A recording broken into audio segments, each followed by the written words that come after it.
فبأي آلاء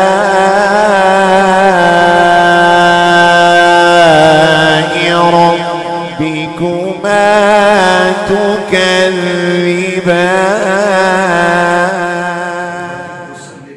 صلاة وسلام عليك يا رسول الله صلى الله تعالى عليه وسلم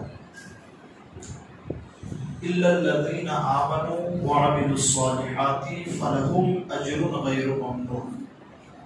لیکن مگر وہ لوگ جو ایمان لے آئے، ایمان لانے کے بعد نیک عمل کی، اللہ تبارک و تعالیٰ نے ان کے لیے ارشاد فرمایا کہ ان کے لیے بے انتہا ثواب.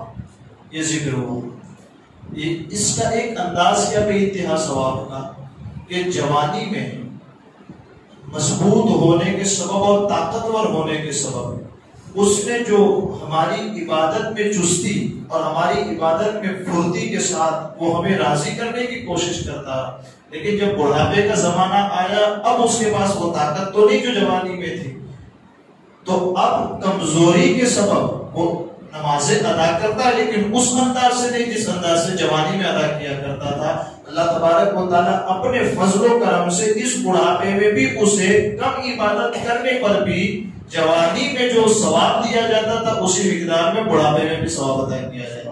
اللہ اپنے فضل و کرم سے اسے ثواب ادا فرماتا ہے. یہ ایک بات، یہی اسی سے ملتی جلتی بات نبی اکرم نور مجسم صلی اللہ تعالی علیہ وسلم کا ارشاد ہے کیا کہ مسلمان جب بیمار ہو جائے، ایک دوسرا یا سفر میں چلا جائے، اس کے لیے یعنی کہ ایک تو وہ بیمار ہوا اور ایک وہ سفر میں چلا گیا تو اس کے لیے ان اعمال کا ثواب لکھا جاتا ہے. کن اعمال کا ثواب لکھا جاتا ہے؟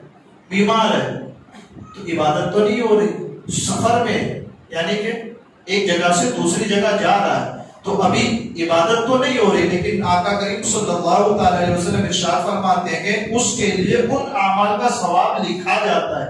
کن کا؟ جب وہ تندرست تھا اور اپنی جگہ پر ٹھہرا رہ کر کے جو عبادت کرتا تھا اس کا بھی ثواب لکھا جاتا ہے. سبحان اللہ. کس بنیاد پر؟ یعنی کہ وہ مداومت، ایک مسلسل عبادت کرتا ہی کر رہا ہے. اب ایک ایسا مقام آیا کہ وہ سفر میں نکلا، کبھی تو ایسا ہوا نہیں تھا کہ وہ رب کی عبادت چھوڑ کر گیا ہو، لیکن یہاں آقا ارشاد فرماتے اب اگر وہ مسافر میں سفر کی حالت میں ہو، مسافر ہو تب بھی جو مداومت کی ہے نا، ایک پیر در پہ عبادت کرتا رہا ہے، تو اس حالت میں بھی وہ سفر میں لیکن ثواب دیا جا رہا ہے. اس کو بیمار ہے تب بھی اسے ثواب دیا جائے، تندرستی میں عبادت کرتا تھا تو اب بیمار ہے تب بھی وہ ثواب اس کے کھاتے میں لکھا جاتا ہے. یہ اور اس سے ایک بات جو خاص طور پر ثابت ہوتی ہے کیا کہ لمبی عمر کا ملنا اور اعمال کا نیک ہونا یہ بہت بڑی نعمت ہے. سبحان اللہ. حضرت ابو ہریرہ رضی اللہ تعالیٰ عنہ فرماتے ہیں کہ ایک اعرابی بدو گاؤں کا رہنے والا، اس نے آ کر نبی اکرم صلی اللہ تعالی علیہ وسلم کی بارگاہ میں عرض کی آقا لوگوں میں سب سے بہتر کون ہے؟ لوگوں میں سب سے بہتر کون ہے؟ آقا کریم صلی اللہ تعالی علیہ وسلم ارشاد فرماتے ہیں وہ شخص سب سے بہتر ہے جس کی عمر لمبی ہے اور ساتھ ساتھ میں اس کے عمل اچھے ہیں. سبحان اللہ. اور کسر نہیں چھوڑی، اس نے سوال بھی پورا کر دیا آقا یہ بھی بتا دے کہ لوگوں میں سب سے برا کون ہے؟ تو آقا کریم صلی اللہ تعالی علیہ وسلم ارشاد فرماتے ہیں جس کی عمر لمبی ہو اور جس کے نیک عمل اس کے پاس زیادہ نہ ہو. اللہ اکبر. سمجھ رہے ہیں نا؟ اس کے پاس برے عمل ہوں اور اس کی عمر لمبی ہو جائے. یہ سب سے برا لوگ ہو. سب سے اچھا ہو جس کی عمر لمبی ہو گئی اور ساتھ میں اس نے نیکیاں بھی زیادہ کی. یہ ایک بات. اب آگے جو ارشاد فرمایا جا رہا ہے فما یکذبک بعد بالدین، تو اب کون سی چیز تمہیں انصاف کے جھٹلانے پر آمادہ کرتی؟ تو پھر اب کیوں تم انصاف کو جھٹلاتے ہو؟ کس بنیاد پر؟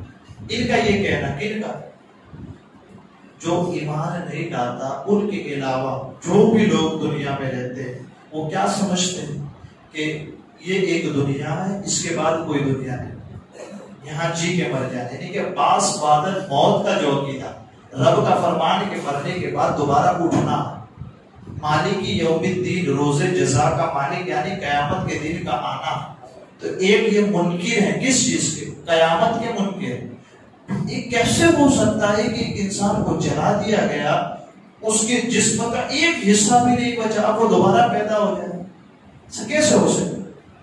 ہم تو تاریخ میں دیکھتے آئے کہ دنیا جب سے بنی ہے آج تک کبھی ایسا نہیں ہوا کہ ایک آدمی مرنے کے بعد دوبارہ دنیا میں آ گیا. تو آپ یہ کس اعتبار سے کہتے ہیں کہ مرنے کے بعد ہم دوبارہ زندہ کریں گے تمہیں؟ آپ کہتے ہیں کہ حساب و کتاب ہوگا، آپ نے دنیا میں جو جو عمل کیے، جو جو کام کیے، اس کے بارے میں پوچھ پرچھ ہوگی. تو یہ کیسے آپ کہہ سکتے ہیں؟ تو اللہ تبارک و تعالیٰ ان کے جواب میں یہ جو پورا ایک سینیریو بنایا نا، لقد خلقنا الانسان فی احسن تقویم، پھر ثم رددناہ اسفل سافلین، پھر الا الذین آمنوا وعملوا، اب آ رہی اصل بات ہے، فما یکذبک بعد بالدین. تو کون سی چیز ہے جو انصاف کے جھٹلانے پر تجھے آمادہ کرتی؟ کیوں تو انصاف کو جھٹلاتا ہے؟ کہ تو اپنی تخلیق میں غور کر کہ تو کچھ نہیں تھا. تو پھر ہم نے پانی سے پیدا کر دیا، اب پیدا کرنے کے بعد تیرے جسم میں بھی کچھ نہیں تھا، کان تھے لیکن صحیح سے سن نہیں سکتا، پھر ہم نے اس میں طاقت دی، پھر تجھے سمجھ دی، دھیرے دھیرے تو بڑھتا گیا، قوت تیرے پاس آ گئی. پھر دیکھ کہ اس قوت کے ملنے کے بعد پھر ایک زمانہ ہم نے تجھ پہ ڈال دیا کمزوری کا. جیسے بچپن میں کمزور تھا ویسے پھر بڑھاپے میں آ کے کمزور ہو گئے. تو کچھ نہیں تھا، تو پھر ہم نے تجھے بنا دیا. اب تو کچھ ہے، اپنے جسم کے ساتھ ہے، تو پھر ہم دوبارہ کیوں تجھے پیدا نہیں کر سکتے؟ سمجھ رہے؟ تو یہ ایک عقیدے کی وضاحت بھی یہاں کیا کہ اللہ تبارک و تعالیٰ کی بارگاہ میں ہم نے پیش ہونا، اپنے اعمال کا حساب دینا. ان کی طرح نہیں جو یہ سوچتے ہیں بس زندگی بسر کی ختم، اب کچھ نہیں، نہ کوئی پوچھا جائے گا نہ دوبارہ پیدا کیے جائیں. قرآن عقیدہ دیتا ایسا نہیں. قرآن کا جو عقیدہ ہے وہ یہ ہے کہ مرنے کے بعد دوبارہ اٹھنا، اور اٹھ کر کے ایسا نہیں بس اٹھ جائیں، اٹھ کر کے ایک ایک عمل کا حساب دے. وَمَن يَعْمَلْ مِثْقَالَ ذَرَّةٍ خَيْرًا يَرَهُ وَمَن يَعْمَلْ مِثْقَالَ ذَرَّةٍ شَرًّا. چھوٹی سے چھوٹی نیکی کا حساب اور چھوٹے سے چھوٹے گناہ کا عذاب اور سزا اس کے مقرر ہے. اس کے حوالے سے بھی ہمیں آپ کو سمجھنے کی ضرورت ہے. انشاءاللہ مزید اس کی وضاحت کل کریں گے، اور کل انشاءاللہ یہ صورت بھی ختم ہو جائے گی کہ الیس اللہ بأحکم الحاکمین، کیا اللہ سب حاکموں سے بڑھ کر حاکم نہیں؟ یقیناً وہ سب حاکموں سے بڑھ کر حاکم ہے. اللہ تعالیٰ مجھے آپ کو کہنے سننے سے زیادہ علم عمل کی توفیق عطا فرمائے، کہنے سننے سے زیادہ ہمیں قرآن مقدس کو سیکھنے، سمجھنے، اس کے تعلیم پر عمل کرنے، دوسروں تک پہنچانے کی بھی اللہ عز و جل ہمیں توفیق عطا فرمائے. ہمارے کہنے میں سننے میں عمل سہون کوئی خطا ہوئی ہو اللہ عز و جل اسے معاف فرمائے. وصلی اللہ تعالی علی خیر خلقہ محمد وعلی آلہ واصحابہ اجمعین.